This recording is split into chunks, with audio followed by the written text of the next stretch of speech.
Season 3 episode 13 start होता है और हमें वॉल्टर और स्काइलर पहली बार उनका घर देखते हुए दिखते हैं। स्काइलर प्रेग्नेंट होती है। ये वॉल्टर जूनियर से वो प्रेग्नेंट हुई होती है। जब वॉल्टर घर देखता है तो उसे पूल वगैरह बहुत सब पसंद आते हैं, पर ये सिर्फ 3 बेडरूम होता है। वॉल्टर बोलता है कि हमें कम से कम 3 बच्चे तो होंगे, तो इसलिए हमें 5 बेडरूम्स का घर चाहिए। स्काइलर बोलती है कि यहाँ का नेबरहुड बहुत ही अच्छा है और ये हमारी प्राइस रेंज में है। वॉल्टर बोलता है कि हमें चांसेस लेना चाहिए, हम यंग हैं, तो इसलिए हमें जो अफोर्ड भी ना हो ऐसा घर हम ले सकते हैं। यहाँ हमें वॉल्टर बहुत ही एक्सपेरिमेंटिंग, यंग और एक्साइटेड लग रहा है सब चीज़ों में। फिर से हम अब सीरीज़ के प्रेजेंट में आते हैं। वॉल्टर ने गस के 2 आदमियों को अब मार दिया है, तो इसलिए एक डेजर्ट में उनकी मीटिंग हो रही होती है। वॉल्टर ने बहुत ही दूर अपनी गाड़ी को पार्क की होती है। उनका स्पॉट ज़रा डेजर्ट में होता है। फिर माइक उसे कॉल कर कर बताता है कि तुम कार से उतरो और चलते चलते इधर आ जाओ।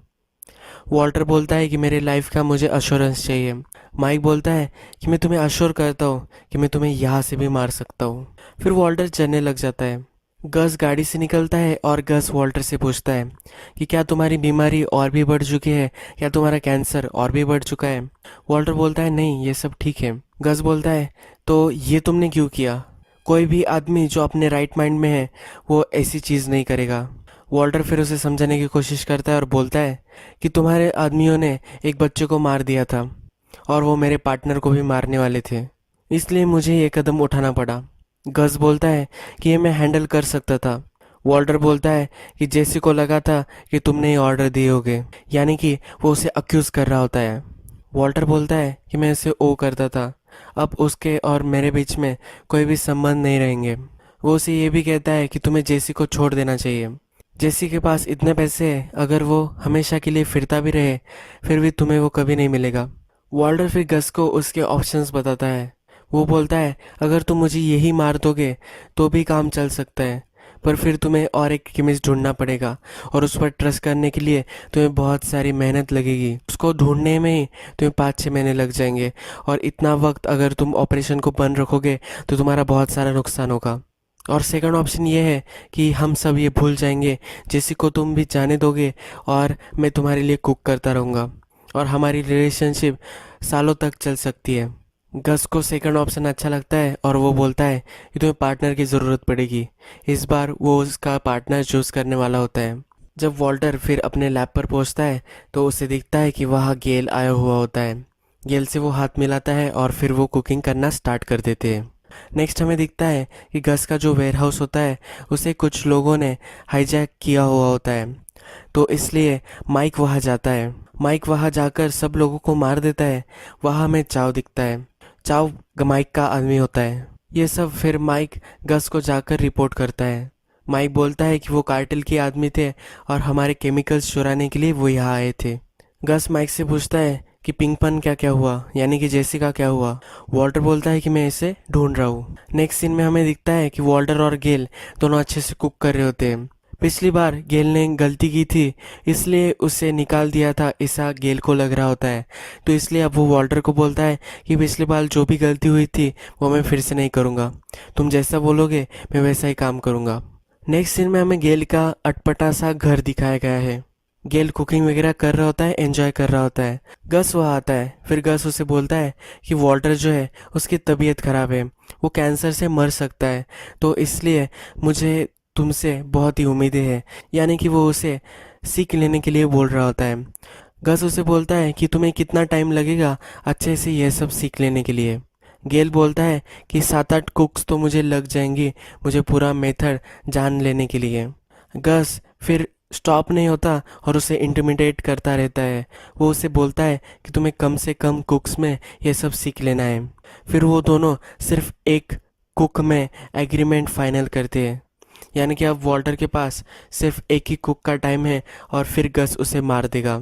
फिर नेक्स्ट दिन वॉल्टर और गेल जब कुकिंग कर रहे होते हैं तो गेल बहुत सारे क्वेश्चंस पूछता है।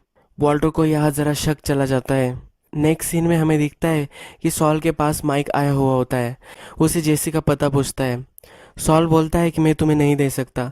अगर मैंने तुम्हें ये दे दिया तो तुम्हारा मुझसे ट्रस्ट उड़ जाएगा और तुम्हें लगेगा कि मैं तुम्हारा पता भी किसी को दे दूंगा। मैं अटर्नी क्लाइंट प्रिविलेज के अनुसार मैं किसी को भी ये नहीं दे सकता। फिर माइक उसे धमकी देता है कि मैं तुम्हें डेजर्ट में गाड़ दूंगा। फिर सॉल को एक लीगल ट्रबल में भी नहीं आना होता, तो वो बोलता है कि मेरे डेस्क पर एक नोटबुक में मैंने पता लिखा है।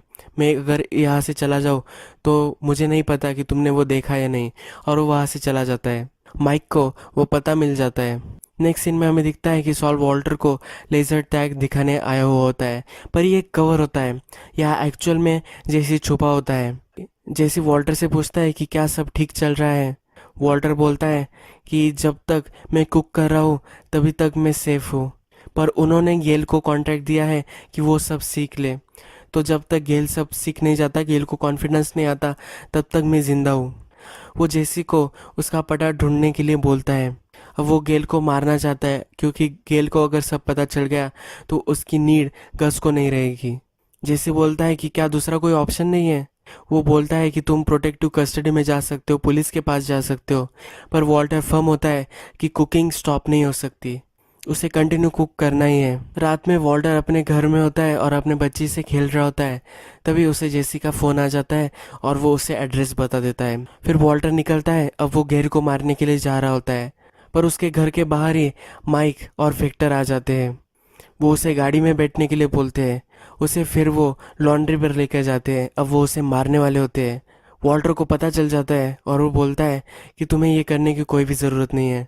मैं अगर गस से बात कर सकूं तो मैं उसे समझा सकता हूँ। मैं फ्री में कुक कर सकता हूँ, पर माइक मान नहीं रहा होता। फिर वॉल्टर उसे बोलता है कि मैं जेसी कहाँ है वो जानता हूँ। मैं जेसी को यहाँ बुलवा सकता हूँ, मुझे सिर्फ उसे कॉल करने दो। फिर माइक मान जाता है और माइक उसे कॉल करने के लिए परमिशन दे देता है। वॉल्टर फिर उसे कॉल कर कर बोलता है कि अब मैं ये काम नहीं कर सकता। तुम गेल के अपार्टमेंट से नियर हो तो तुम्हें ही ये काम करना पड़ेगा, यानी कि अब जेसी को गेल को मार देना है। माइक फिर उससे फ़ोन छीन लेता है और वॉल्टर गेल का पता उसे बोलता है कि अब तुम मुझे नहीं मार सकते, अब गस को मेरी ज़रूरत पड़ेगी क्योंकि गेल अब मर जाएगा। फिर गेल के अपार्टमेंट में जेसी पहुंच जाता है, नॉक करता है। गेल जब दरवाज़ा खोलता है तो गेल को बिलीव नहीं होता कि अब वो उसका एंड है। जेसी के हाथ थरथरा रहे होते हैं, फिर भी वो उसे मार देता है। यही एपिसोड ख़त्म हो जाता है।